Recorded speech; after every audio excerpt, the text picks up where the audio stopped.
Happy New Year and welcome back to the Hot Pot with Princess and the DJ. I'm Tracy, aka the DJ. And I'm Princess May, aka the Princess. For today's show, we're focused on starting off the new year right by making sure your physical, mental, and spiritual health are in check. Princess, do you have any traditions or resolutions this time of year? Tracy, yes. Celebrating the new year is always a fun time, especially if you live in Hawaii. Now that I'm living on my own in California, this is actually the first time I celebrated New Year's Eve and day on my own.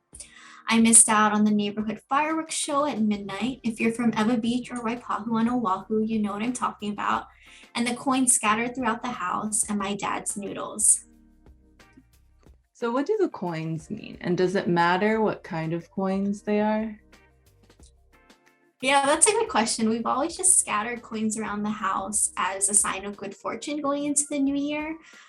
I've noticed that my mom usually has us choose like the silver coins, so we don't often throw the pennies around the house, and we always make sure to do it on every corner of the house, so every pocket has good fortune. And so in addition to these coins, my celebration was a little different this year. I actually didn't throw coins around my apartment, but there were other things that I kept up on my own. I arranged 13 round fruits in a basket as a sign of prosperity and abundance, and fulfilled my Catholic obligation of going to Mass.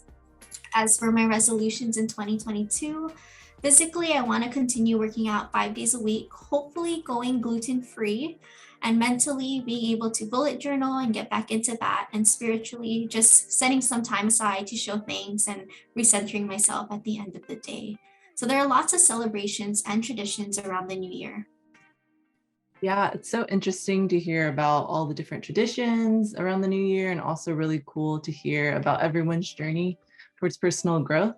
I'm definitely here for it. As I've gotten older, I really appreciate the role of traditions and rituals. I consider myself a pretty go with the flow, spontaneous person, but I've come to enjoy and understand the importance of structure, especially during the pandemic.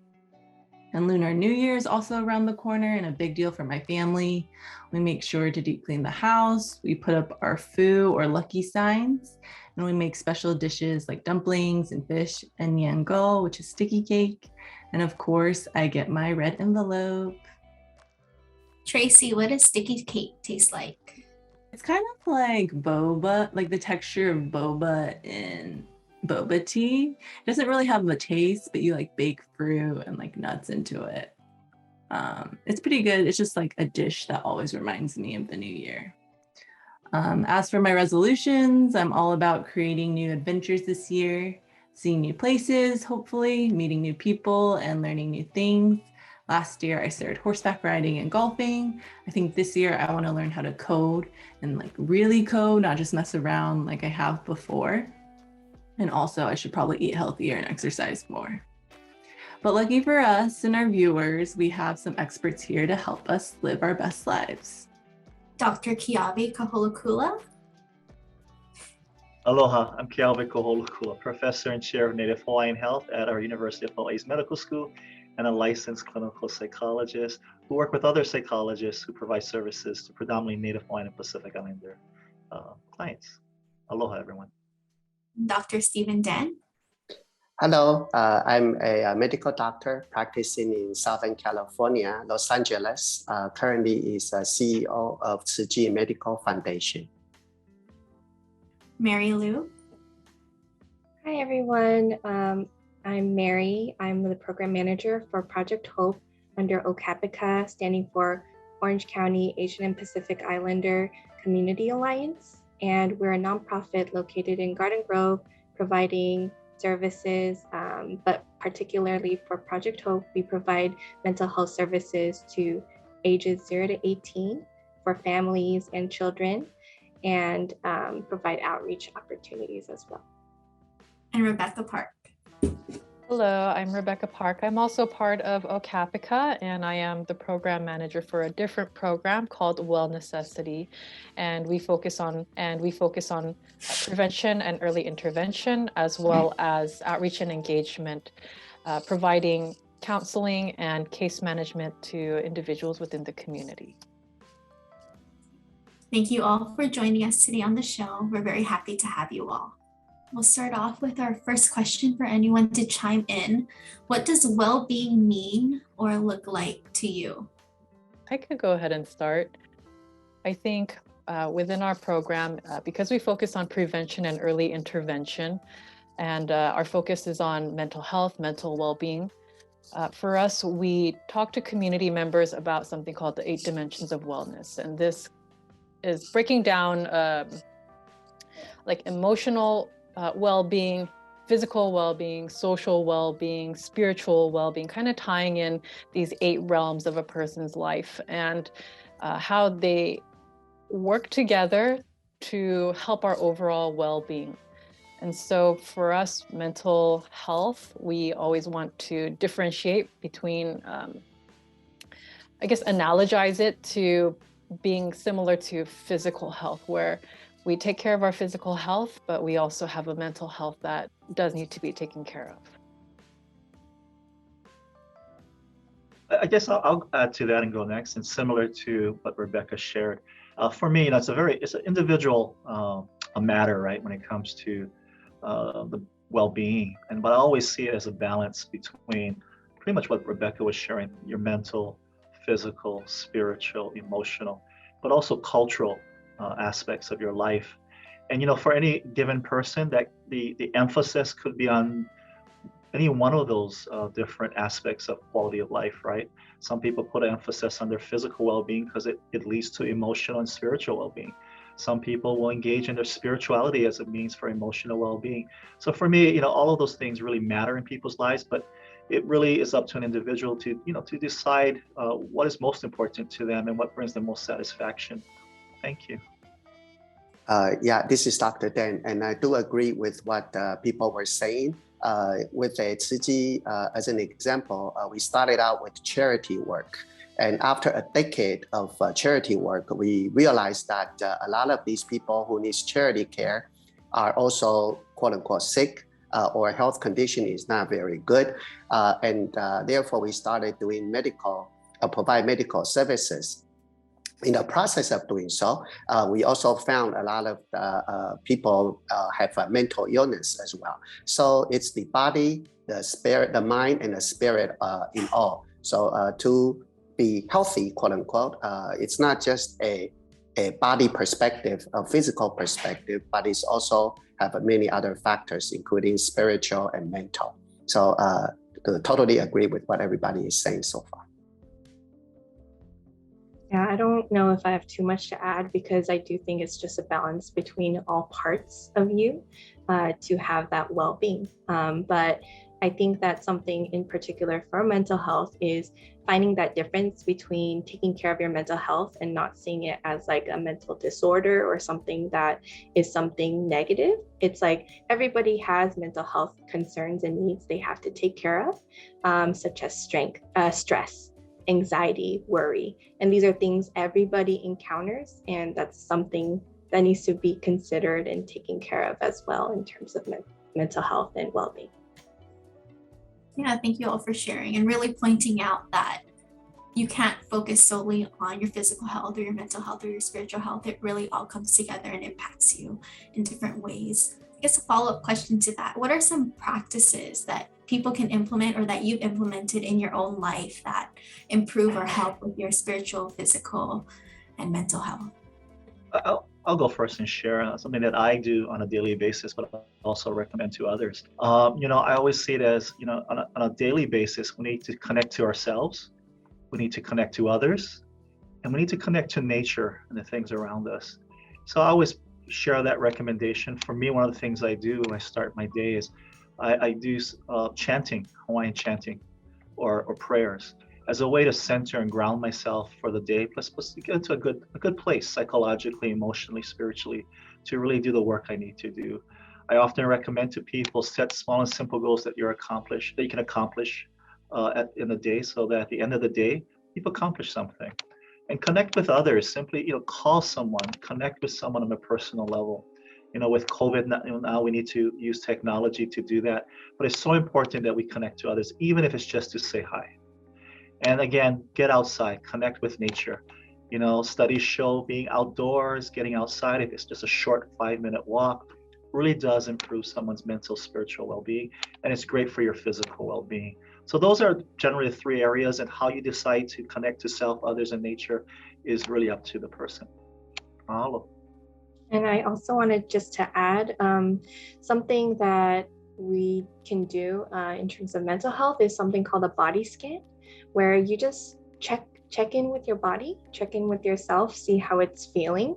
And it brings up the mindfulness factor. So something that I always like to think is that when you're at the end of your day and you think back, you're like, what the heck did I do today?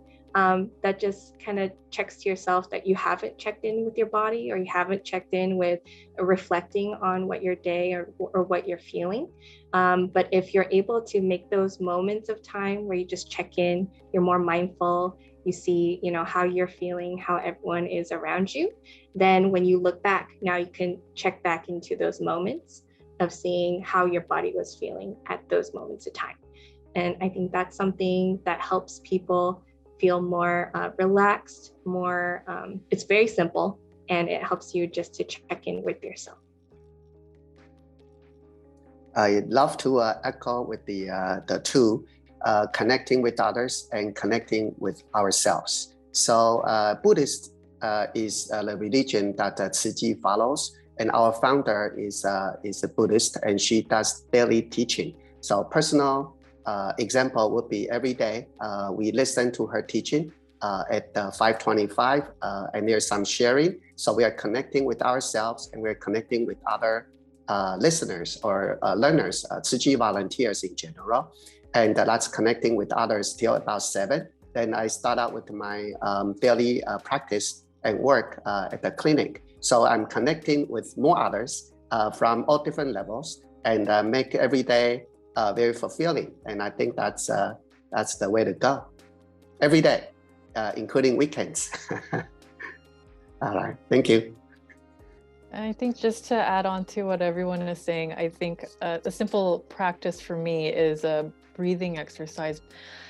I think we have heard of breathing exercises here and there, and the information that I just want to add on is that oftentimes, especially during COVID, we've been in front of the computer, working in front of some type of screen.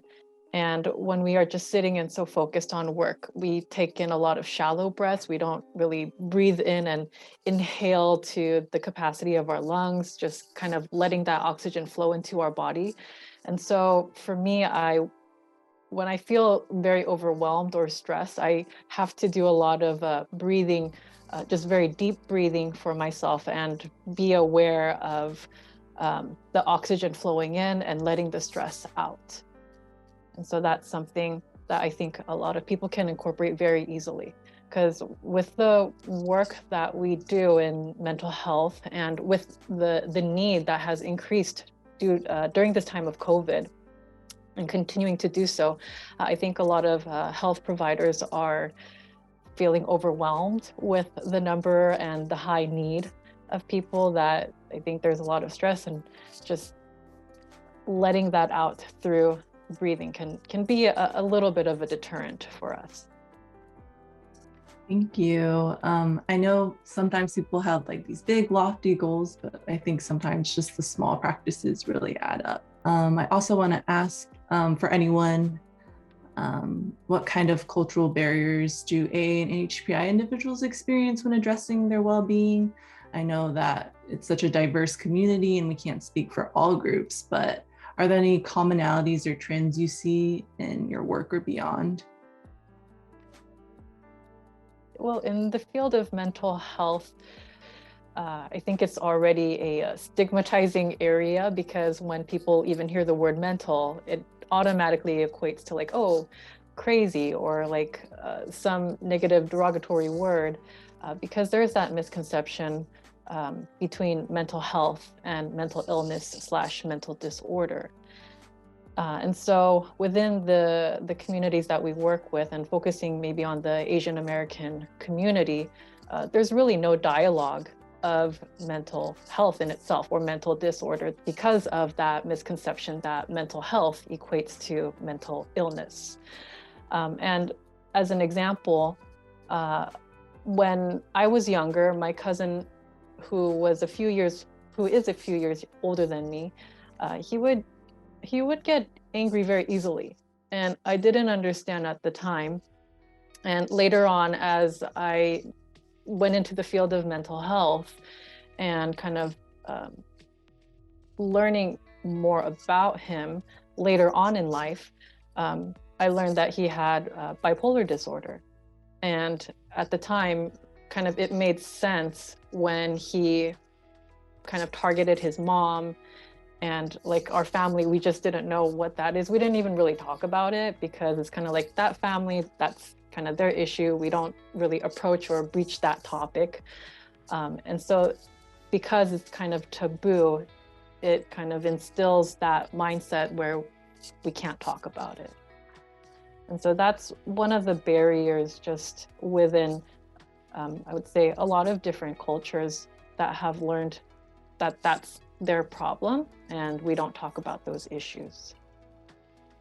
Now for Native Hawaiians, and I'm assuming it's the case probably for most Pacific Islanders as well as a lot of Asian populations, there's a lot of cultural conflict or discord or disconnect often between our cultural values and perspectives on how we want to live, our modes of living, our value systems and so forth, with that of the mainstream. And here in Hawaii, it definitely plays out. It plays out in politics and policies that are often puts Native Hawaiians at a disadvantage. We're always, as Native Hawaiians here in Hawaii especially, always fighting or pushing against mainstream, when it comes to preserving or protecting our natural and cultural resources. And these are stressful things for our people because we're always in the mode of activism, which is very stressful.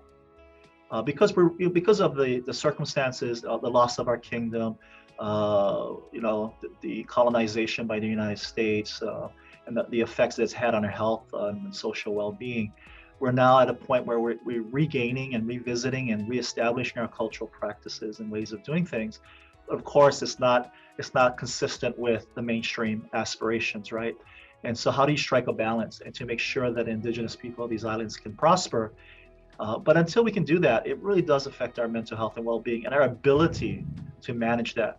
Because protecting our cultural and natural resources, going back to my earlier point about connecting to nature, these things do prevent us from connecting with our natural and cultural resources because they're being developed over, they're being damaged, they're being overly, a lot of things, gentrification in our communities that once was communities where people would go for respite, is no longer there. So these are things we have to deal with and address because it does affect our well-being. Thank you. I'm in LA, so Los Angeles is very diverse and everybody practice things or habits are all very different. Barrier is not really a barrier to me, personally speaking. I think we just have to respect each other's practice. Tzu Chi is a Buddhist base, and Buddhism may not necessarily be one of the top religion in Los Angeles area, but we do what we do, and we do respect people from having other religion as well. And it's a mutual thing. And by doing so, barrier can be overcome. Just respect. We respect all other religion. Now, Tzu Chi means compassion and relief, and we do a lot of charity work. And as I mentioned earlier, it is because we recognize that there is a connection between health and, say, quote unquote, poor people that do need help. And therefore, we started developing medical program. And even a decade after that, we realized that's not good enough because people do need education. So therefore, we also have a department in education and trying to increase everyone's ability to be more independent and instead of just getting aid from other people. So generally speaking, I think barrier do exist because it's an end result of diversity, but we don't necessarily have to just see it as a barrier, but it can be overcome quite easily. And step one is just respect each other. And I think that will take us pretty far. Thanks. Yeah, definitely. And And I think something really obvious that's a barrier is language, finding providers that speak the language that, you know, maybe from your home country or growing up that you've heard at home. And then also cultural understanding. So being able to find somebody who really understands where you've come from. I think just hearing Dr. Keawe and, you know, things that he's talking about, like these are things I would have never understood or learned about until I hear him speak about it. And so some of those things are barriers for others to reach out to someone who understands where they're coming from. Yeah, and to kind of follow up that, Mary or anyone else, how do you integrate kind of your cultural traditions and competency in your care? And is it difficult kind of navigating differences between more traditional and Western medical perspectives? Yeah, I can speak on that. So something that OCAPICA we do is we know that family is very important. And so some of the ways that we integrate that is not only do we work with the child, but we work with their family members or significant members of importance to them, whether that be a significant other or somebody, because the support of your family goes so much further than the support of a stranger or someone that you don't have that connection with. So that would be one of the ways we bring in cultural tradition, because we know that family is very important to most of our culture. And then not only that, we also look at what the family values. So we found that most parents, they value achievement, they value respect, they have religious values. And so when we look at those things, we then implement some of those values and help the parents see that, yes, you value these things. How do we utilize those to motivate the parents to connect with their children? So sometimes we'll say, okay, so parent, you're seeing that your child is struggling in school. You know, school is very important to this parent. So how do we have you listen a little bit more to your child? How do we have your child come home and just, you know, let go of all of the emotional things that are going on so that they can achieve more in school? Because a lot of the time they're not achieving, not because they don't want to, they're not achieving because there's something else going on in their life in which they can't go to their parent for that connection, right? So that would be an example of something that we use in our practice. And then really, it's not so Western. Mental health does include a lot of mindfulness, a lot of Eastern ideas as well. So it's a little bit easier for us to utilize mental health practices with our families. This question is kind of a continuation from the last one. Here I'd like to add that as an example, in our practice, because we see majority Asian population, especially Chinese, since Tzu Chi was originated from Taiwan and came to the United States. But due to the diversity in Los Angeles area, we do have a very high volume of Hispanic population as well, maybe say around 25%. And in practice, we certainly practice Western medicine, but we also have a very strong acupuncture team. Now, the question would be, well, would our Hispanic population accept acupuncture, for example? And it turns out they do. You know, so even though initially we may have a quote unquote diversity or different culture, and yet the acceptance is quite high. And to further support this is that we do a lot of international medical outreach, especially in Central and South America. And the places that I go to, Ecuador, Mexico, and Haiti, well, there are some, that's a different population as well. And the issue is that they do accept acupuncture. So once we introduce something maybe new initially, but just for the fact that we wanted to serve, and we respect all others, all the ones that we serve, and then just given time, and it's not a long time, it will be accepted very well. So I think that's another example of how do we deal with different cultures, or try to deal with the diversity, especially in medical practice. It does work because the one common goal is we try to make everybody happy and healthy, and we can do it in Western medicine or Eastern medicine. Thank you. I'll add to this conversation as well on these two questions here.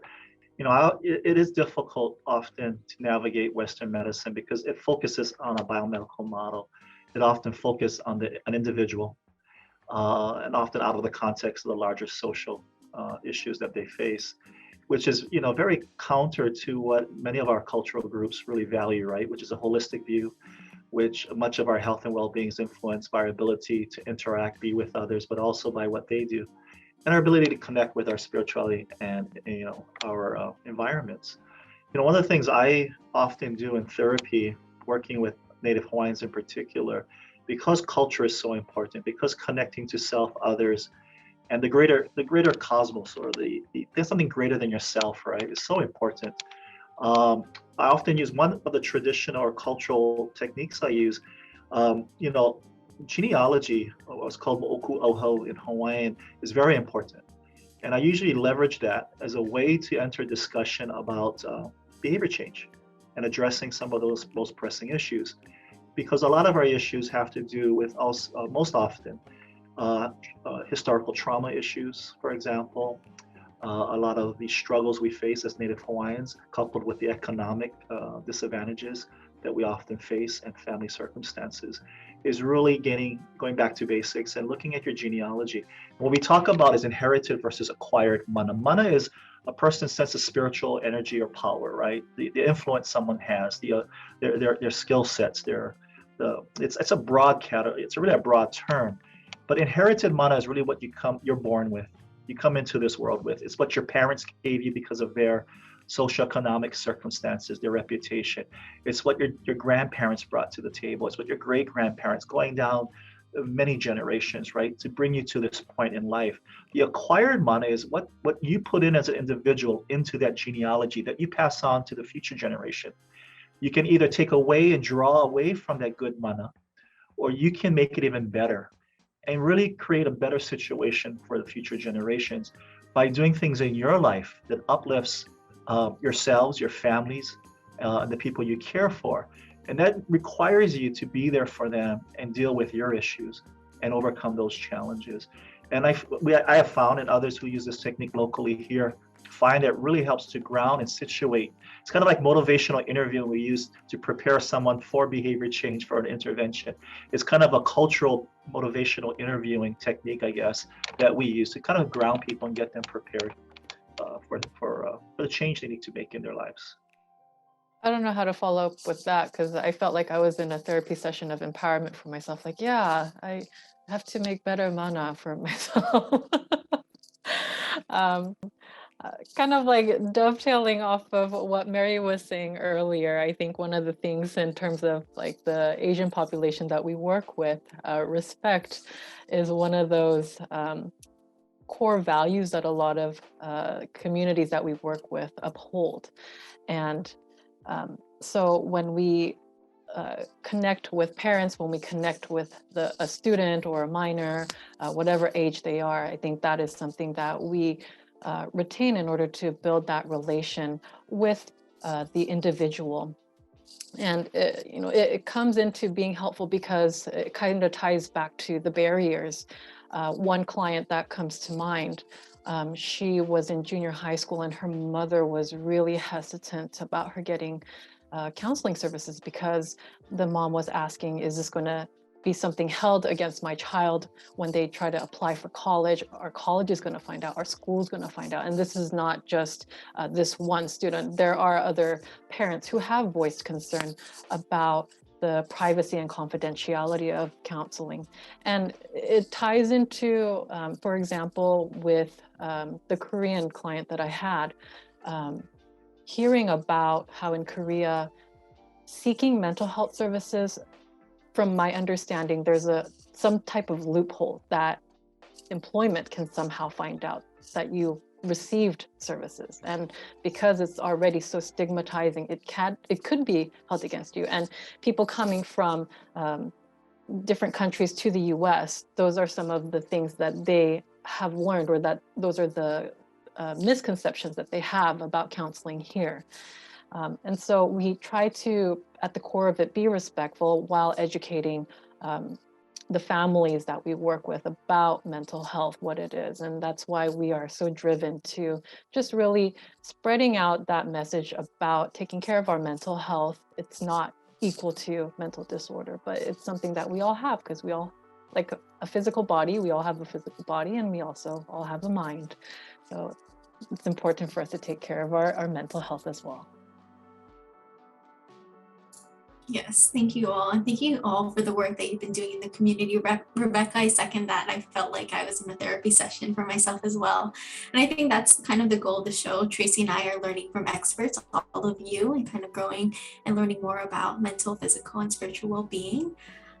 As we go into 2022, what are some of your New Year's resolutions, either for yourself or the community? And how do you make those resolutions sustainable? I don't have any New Year's resolution. I think at the core of it, though, it's just maintaining good health, whatever that may look like. So just making sure to not push off doctor appointments or dental appointments or eye appointments, just to maintaining my health and making sure that things are, you know, in terms of my physical health, just following up on that.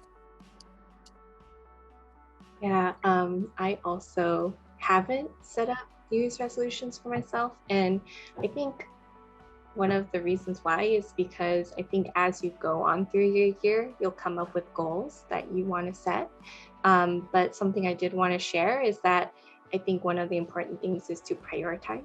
So finding what's valuable and meaningful for you, and then seeing the difference between what's urgent and what's important. So a lot of the times, what's urgent is not always important, and what's important is not always urgent. And so we'll find that we always do urgent things over and over, but the important things that aren't urgent get pushed to the side. So really trying to find out, how do I make space for what's important to me that might not be so urgent, until it gets to a point it becomes urgent because you've put it off for so long. And that might be one of the ways people can make New Year's resolutions for themselves, by prioritizing what is important to them. I would love to share with you all what the New Year resolution would be. Because I'm a CEO of Tzu Chi Medical Foundation, so we do have a lot of projects ongoing, and it would take a lot of time to go through them. But I like to use this opportunity to share just at least one aspect of many. And it's a special feature, and we call it mobile. So because we do a lot of medical missions, and one of the main targets that we go after are the migrant workers. Migrant workers are usually undocumented group of people, and they do move from one place to another based on a farming situation. And therefore, they are very, quote unquote, unstable, meaning they move from place to place. So we do have these mobile team, and we had currently 12 of them, and we chase after them. So especially in Central California area. So they go from one place to another, and then our mobile have the ability to go after them, and so that we can provide not one time, but continuity care. So that was the main idea. Now, it has been a great idea, and we have been operating these in the United States for over 20 years. And so our new development will be expanding these. Last year, we were able to do it in New York with a 2 Vision mobile, because we found out that the services is greatly needed.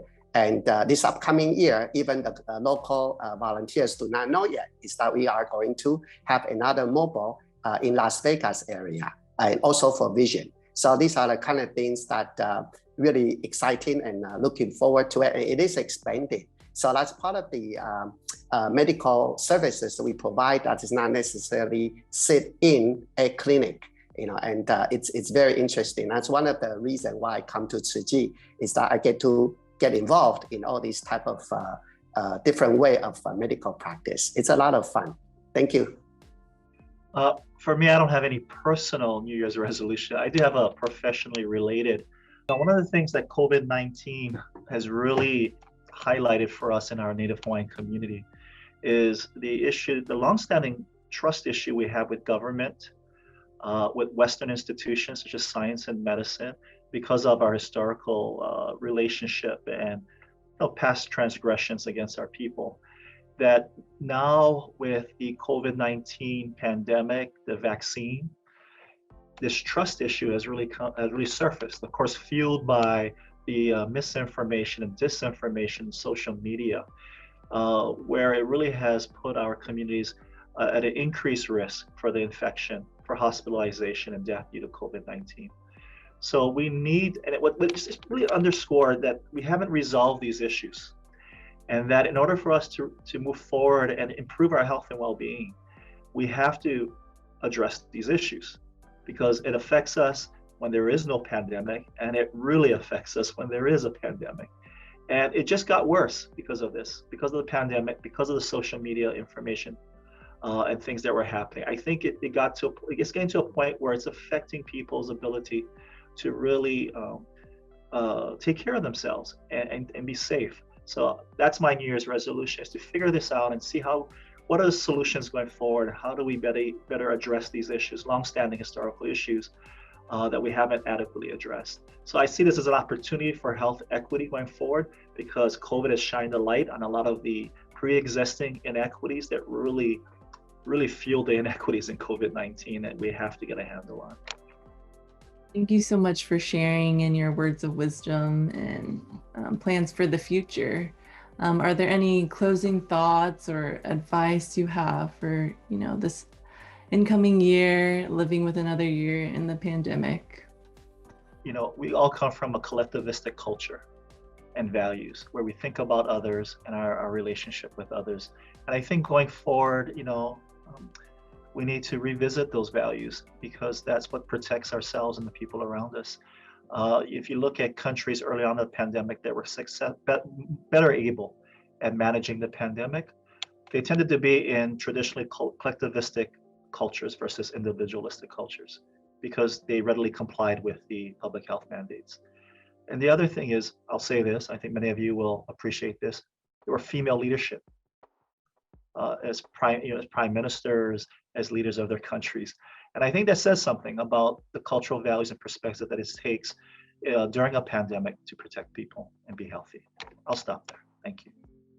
The new year, just entering into 2022, and we were briefly talking about resolutions. One thing just to add on to that for 2022 and how to sustain yourself, in addition to practicing all of the safety that we do in regards to COVID, is just time. Time meaning when you set a resolution, don't sprint when it's a marathon. You have a year to fulfill that resolution or slowly work towards it. So it's managing your time and trying to make that time when you can in order to continue that consistent resolution that you have.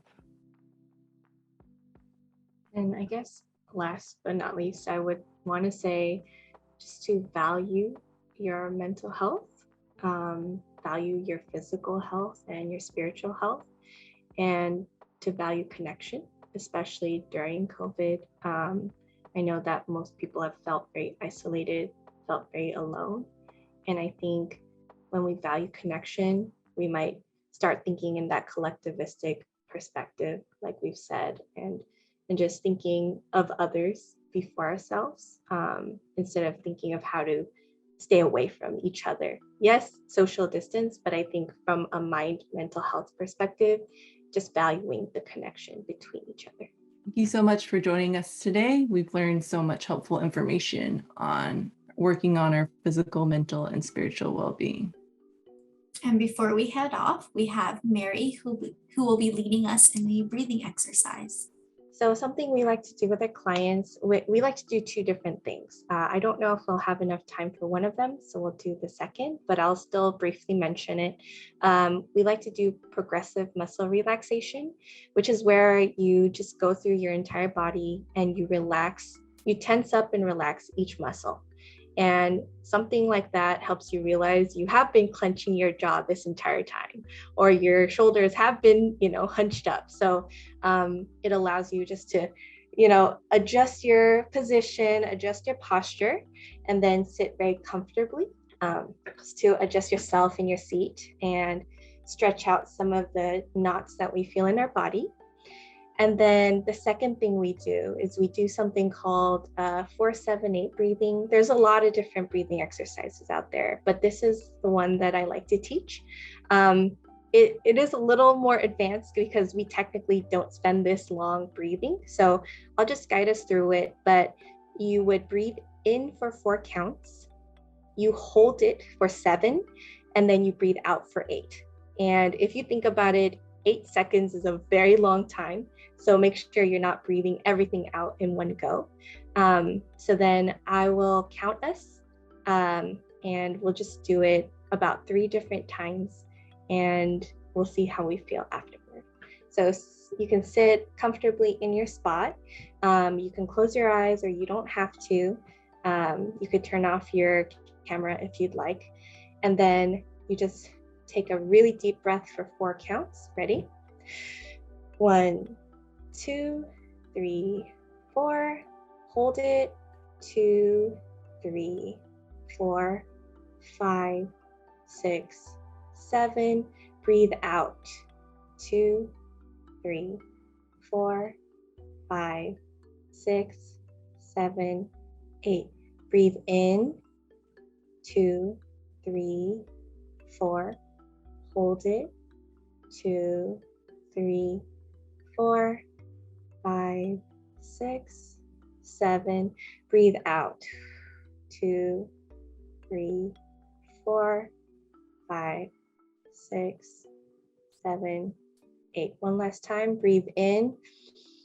2, 3, 4.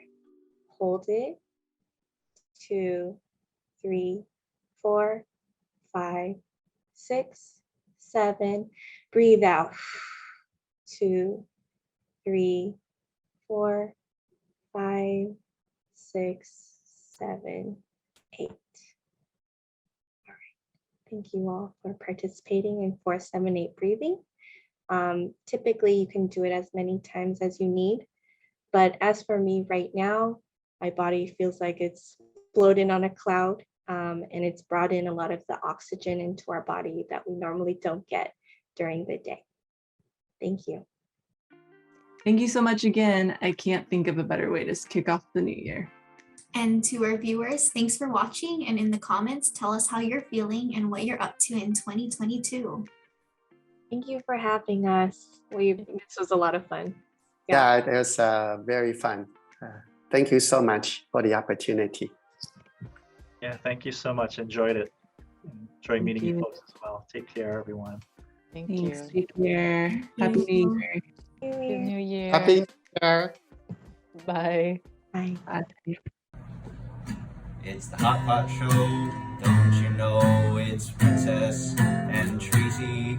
It's the Hot Pot Show, it's time.